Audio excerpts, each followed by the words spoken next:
who robbed this country, and I will talk about the Jewish father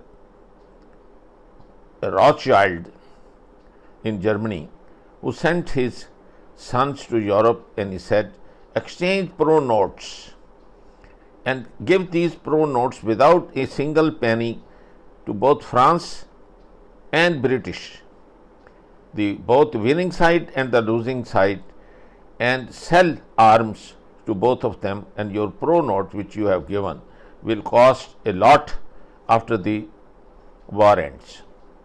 When you teach such thing to your children and a nation comes, and that is the Jews, you wonder how they are hated all around the world, and ever since they were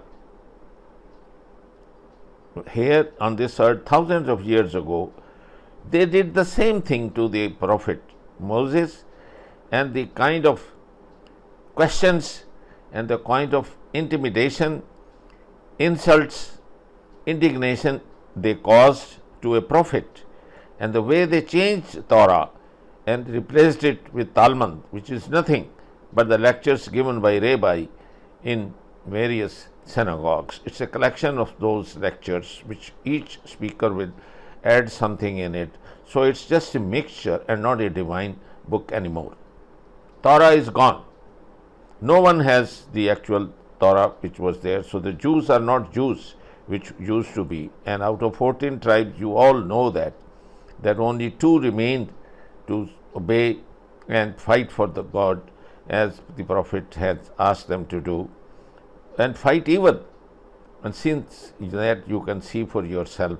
And I will start with the evilness of this. This Harry Truman was both who dropped nukes on Japan. He is the same person who chose the place for these Jews coming and left over from incinerators and gas chambers, and see what a havoc they have been playing. And I'll compare both the devastation caused by the atom bomb, both in Nagasaki and Hiroshima, with the North Gaza, South Gaza, and now Rafah. You can see for yourself that how any Jew now at the moment, all these extremists in concert, and their leader Netanyahu, Chukwinsky, not his present false name, but Chukwinsky, which means he is from Poland. He is a Polish. He is from Eastern Europe. He is ashamed. Like that, most of his extremists sitting with him in the War Council and the concert are the Eastern European, and none of them is from the Arab areas or Middle East areas. So they are not from the tribes, they are not the Jews, they are Europeans, they are converts. So they are in the false pretenses, they are occupiers, and they are the robbers, the land grabbers, and see the havoc they are playing now. So I will make this documentary, and I will hope of God that you will stop that.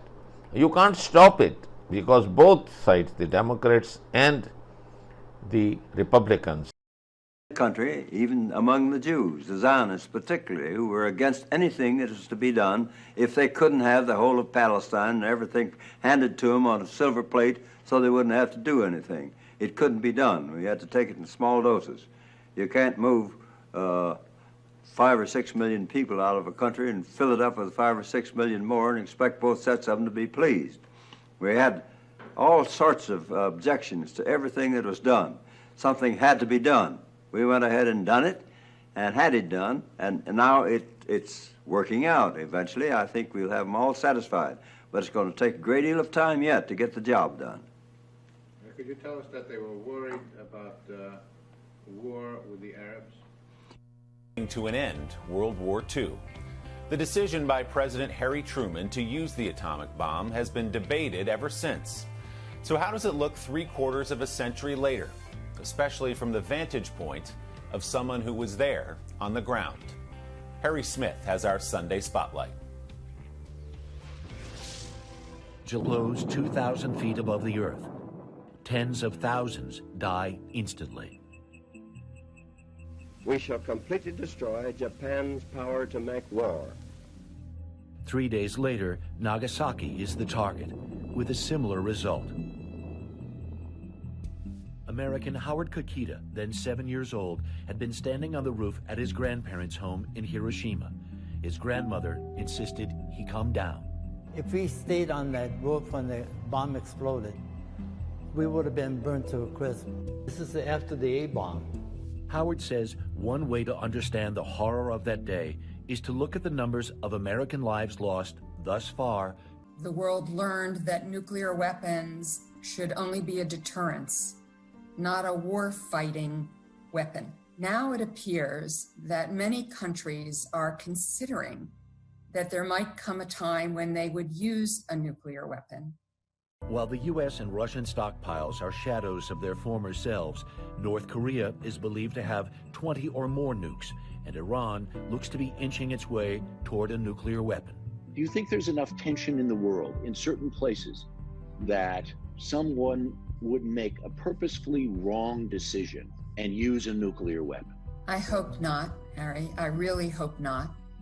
I don't think actually there's any country that really wants a nuclear war, but I think through inadvertence or accident, you could see an escalation. According to Israeli investigative journalists at 972 Plus magazine, Israel has been using an artificial intelligence machine called Lavender to identify thousands of potential Hamas targets in Gaza. The report says Israeli intelligence sources who served in the current war told how Lavender collects information on almost all the 2.3 million residents of the Gaza Strip through a system of mass surveillance, and on a scale of 1 to 100 gives a likelihood that each person is a member of the military wing of Hamas. Being in a WhatsApp group with a known militant, changing address frequently, or swapping phones every few months could all be factors in the machine determining potential targets to kill. The report claims that after October the 7th, Israel decided to move from targeting high-level Hamas figures to anyone regarded as in the organization, no matter how junior, and alleges that during the first stage of the war, when thousands were killed in a few weeks, the military allowed for 15 to 20 civilians to be killed as collateral damage per militant. In a system dubbed Where's Daddy, bombings often taking place when targets had been tracked to their family homes. At its peak, Lavender allegedly picked out 37,000 possible targets. In its development, it is claimed human checks on the targets selected by Lavender suggested it was accurate 90% of the time in picking out Hamas members. So in a campaign killing thousands, it was accepted that 1 in 10 targets were not Hamas. Lavender was allegedly wrongly picking police officers, civil defense workers, or relatives of militants. In a statement to Channel 4 News, the IDF denied using AI to identify targets and said, contrary to Hamas, the IDF is committed to international law and acts accordingly.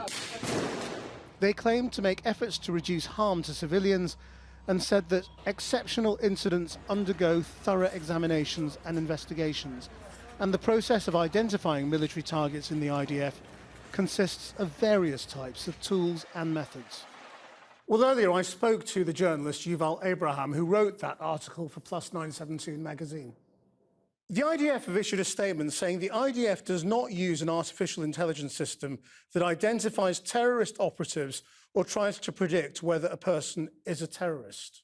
I read that out to one of the sources, and he burst out laughing. He said it's just not true. It's a lie. I mean, and if you look at, for example, in 2023, the IDF itself, one of the top commanders in the IDF, the head of the H200 AI data center, gave a lecture in Tel Aviv University where he presented a machine that, quote, uses AI to identify terrorists. He was relating to 2021. So I don't know who wrote that response from the IDF, but it's clearly not true, based on their own statements in the past, and also based on what I've heard from numerous Israeli intelligence officers.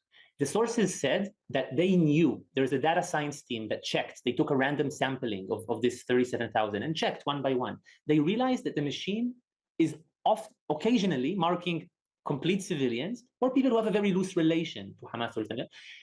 The decision was made to authorize strikes based on this list without. When those who are occupied refuse to submit, when they continue to resist, we drop all pretense of our civilizing mission and unleash, as in Gaza, an orgy of slaughter and destruction. We become drunk on violence. We kill with reckless ferocity. We become the beasts we accuse the oppressed of being. We expose the lie of our vaunted moral superiority. We expose the fundamental truth about Western civilization. We are the most ruthless and efficient killers on the planet. This alone is why we dominate the wretched of the earth. It has nothing to do with democracy or freedom or liberty. These are rights we never intend to grant to the oppressed. Honor, justice, compassion, and freedom are ideas that have no converts, Joseph Conrad reminds us. There are only people without knowing, understanding, or feelings who intoxicate themselves with words, repeat words, shout them out, imagining they believe them, without believing in anything else but profit, personal advantage, and their own satisfaction. Dear citizens of America, here's some stuff that you really need to know. First of all, Jews make up less than 2% of the population of your country, but they hold every senior level cabinet position in the Biden administration except Secretary of Defense. I mean, just look at this list. And you have to ask yourself, are these people after your best interests? Are they going to do what's best for America, or are they going to do what's best for Israel? You see, the whole world knows the reality that Israel treats America like a farm. They treat you guys like cattle, like farm animals. Every single hardworking American works every day and pays their taxes. Those taxes are supposed to go to improving America and making the country better for you and your children. But instead, that money is sent overseas to Israel. America gives more aid to Israel than any other country. In 1999, the US government signed an MOU saying that they were going to pay a minimum of $2.67 billion annually for Israel for the next 10 years. That number was increased in 2009 and increased again in 2019, and now as a minimum, Israel gets $3.8 billion from the US every single year. That's $3.8 billion a year of your money, your tax money, that should be providing you with health care, should be providing you with a college education, but is not doing any of those things. Now, in addition to financial and military aid, the US also provides a lot of political support to Israel, as we've all seen. It used its veto power 42 times against resolutions condemning Israel. Now, the veto power was used a total of 83 times. 42 of those were used to protect Israel. That's more than half. So if I was an American, I would be asking myself, why am I living on this farm? Why am I allowing myself to work and sweat for my entire lifetime, as well as everyone I know and love, as well as all my children, just to send all of this money and support away to Israel? This is what protest looks like in Detroit right now. No loudspeakers, but lots of flags and lots of listening. The People's Conference for Palestine, more than 3,000 activists in one place, carefully planning the next phase of a mass movement against Israel's war on Gaza. This area downstairs is effectively the heart of this conference. This is where people can come together, they can buy merchandise to support businesses, local businesses that support the people of Palestine, but also they can share ideas. We've got people here from all over the world. Those ideas are coming from up there. That's where the workshops are taking place, the plenaries, and all of the guest speakers, and there are lots of them. Working through dozens of topics. They're talking about Israeli weapons technology and the money behind it. Students on their own front line, as we've seen across the US over the last month. Relationships between Washington and Israel's government, how to impact them, and labour movements, particularly coffee giant Starbucks, which has seen its massive workforce take a stand against the killings. I live in a very Arab-based community, so a lot of the Arab people are just been really happy to see the Palestinian flag being supported and worn out at the store, especially from someone who looks like me. But one man who isn't here, Hassan Abu Sitta, the British Palestinian surgeon who spent 43 days treating Gaza's war wounded. Like many others, according to organisers, he couldn't get a visa in time. But those behind this conference are determined to go on and make a difference. A wide range of people coming together in and of itself shows our commitment to continue to struggle until Palestine is free, and I think we're making that clear to Biden. Old and young, one issue unites them, and they won't give up until the people of Gaza have peace. Phil Lavelle. Hello, I'm Ted Pike, and this is my wife, Lynn. Today, a foreign government, Israel, operates the most powerful lobby in Congress. This is AIPAC, the American Israel Public Affairs Committee. Through control of Congress, Israel demands and gets nearly $5 billion annually. No elected official dares criticize Israel for fear the Jewish lobby will accuse him of anti-Semitism, the kiss of death for any politician.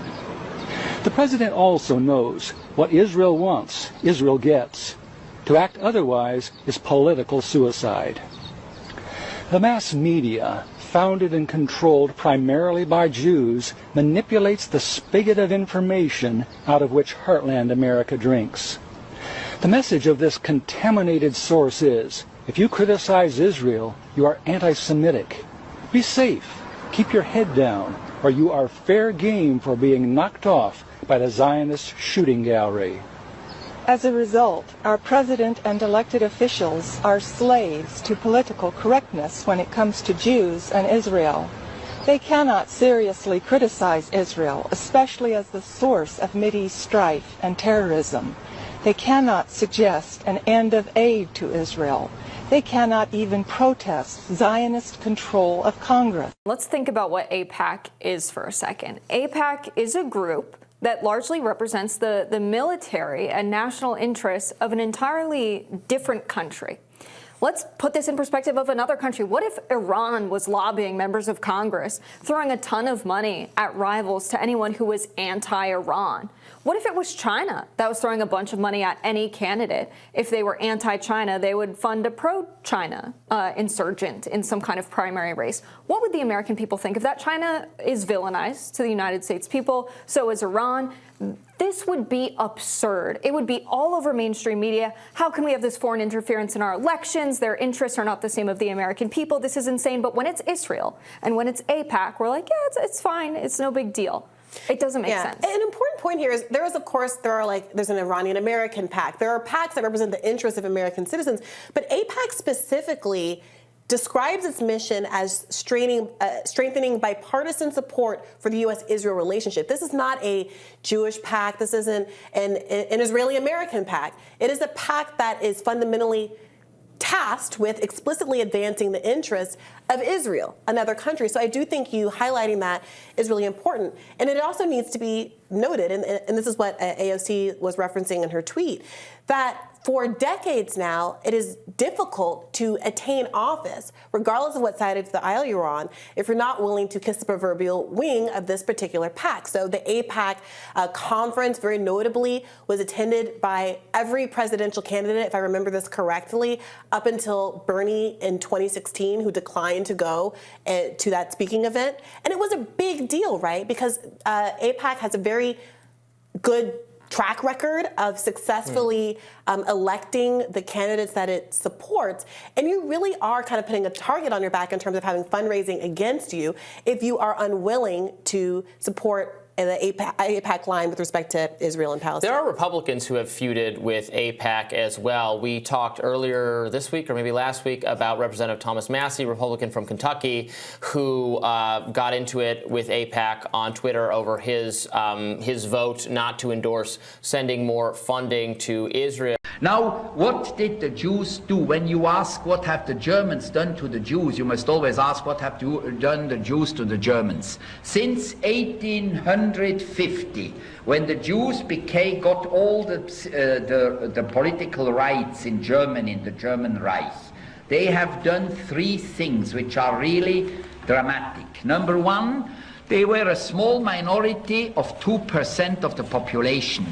At the time when Hitler came to power, 500,000 within 60 million German people. 500,000 among 60 million. They were a small minority. This small minority managed to control about 50% of the media. to give about 70% of all judges, to have a tremendous influence in movie and in theater and in literature. They were overrepresented. This is one thing. They were absolutely overrepresented, as today in England, in France, and in the United States. Second, Jews were at the origin of a lot of catastrophic financial bank crashes in Germany between 1870 and 1920. In that time, they made a lot of crashes which have, this is all documented. It's not Nazi propaganda or anti-Semitic or Arab propaganda. It's a lot of books have been published, even by Jewish Germans, about this problem. They have millions of German fathers have lost their incomes, their fortune, their savings because of these Jewish gangsters, bank gangsters and speculations people. Then the third point, which was psychologically the most dangerous of all, they have introduced into German art and culture and theater and movie decadence, immorality. The first homosexual theaters, plays, were made in Berlin in the 1920s. The first adultery theater plays were made in the 1880s and 1890s, 100 years ago, by Jewish authors. Adultery, then sexual perversions of all sorts, sadism, masochism, a lot of homosexuality, all these things, and then decadent art, you know, an art which is absolutely ridiculous, so-called modern art. It was all pushed by Jewish intellectuals, and this created among the German people a big revolt. And they wrote books ridiculing Christianity, ridiculing Jesus. I mean, it was something like Salman Rushdie with the Muslims, and they were furious. On one side you have Sleepy Joe, complicit in war crimes and genocide. On the other you have a morally corrupt Donald Trump, another corrupt person who have Abraham Accord with tunnels and barriers, one-sided, dishonest arbitrator. So you need a third party. The present gathering in Michigan, this is a God's gift, and the credit goes to the American students. Now see, it's a global movement that you come out with it with a third party, a choice for the public to vote and get rid of this electoral college. Let this be one man, one vote, and let the youngsters of voting age come up, have a leader like the Lady Adams, and fight for your rights. Have all the African Americans, the Latinos, and all those people with conscience, Bernie Sanders, and have a third party. Unless the Americans have a choice to elect a real person who is not influenced by AIPAC, who is not funded by Jews, who is not controlled by Jews, you are not going to have any democratic country and say in your own affairs, and you are paying taxes for nothing, because all of that what you are paying is going to either the wars in Vietnam, in Afghanistan, in Gaza now, to kill the babies, to the women, and see for yourself the what hell and damage you have caused in this universe. How you will answer to the Creator, the what you have done for a little time, you were sent on the earth, and you will be then facing the deepest pits of hell. For God's sake, save yourself, save the rest of the Americans with you. Universal television को subscribe करना ना भूलें, उसके बाद bell button पे click करें और अपने कमेंट्स के सेक्शन में अपने कीमती जो ख्यालात का इजहार ज़रूर